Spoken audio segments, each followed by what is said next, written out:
Aloha! Marahaba mga ante. So ayan na nga, for today's ganap, tayo mag-ihaw-ihaw ng tilapia. So ayan na nga mga guys, mga ante. Dali-dali na po ako nagpabaga ng coconut husk or balat ng manok. So ayan na nga, ilalagay na nga natin yung tilapia. Bali, 4 na piraso nga lang po yung binili namin. Gawa ng 3 lang po kami nakain. For sure, hindi naman namin maubos yan. So ayan na nga guys. For trivia na nga pala mga guys. Alam nyo bang ang tilapia is talaga sa pinaka-favorite kong ulam. Bukod sa bangos, tilapia is life. Gawa nga ng isa yun sa mga isa sa pinaka-bet ko talaga mga guys. Sarap na sarap ko dyan ever since the world began. So ayan na nga. Maglalagay tayo ng toyo na may halong mantika, bawang, paminta, at saka pampasarap. Ipapahid natin sa tilapia para mas lalong maluot yung sarap ng tilapia iniihaw natin.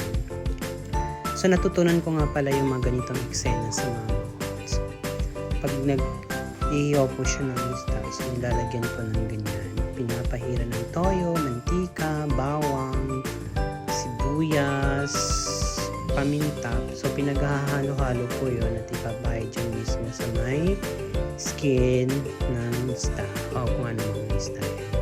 So ayan na mga guys, kumuha po tayo ng dahon ng saging para pantakip dun sa iniihaw natin tilapia.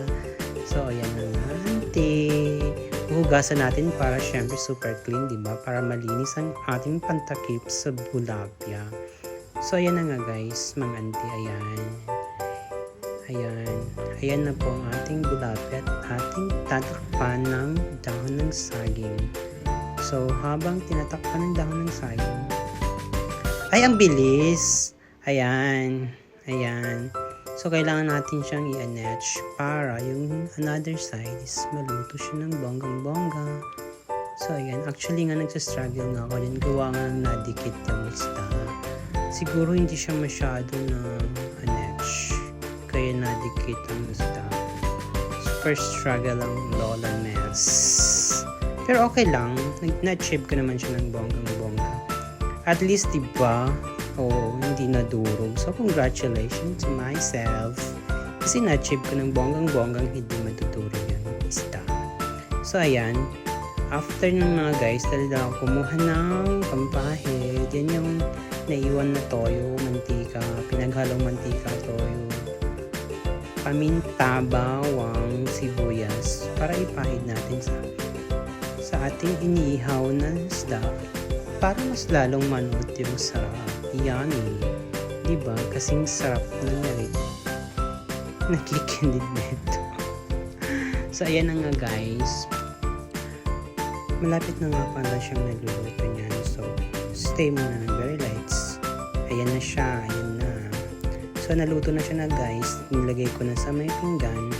Nilagyan din ng dahon ng saging para medyo okay yung presentation. Ayan. So very light ng video for Instagrammable, and after niya, ipopost sa TikTok, Facebook, at YouTube. At syempre, hindi mawawala ang ating sausawan. Diba? Sarap niyan. I love you all. Thank you for watching. Please like, share, and follow.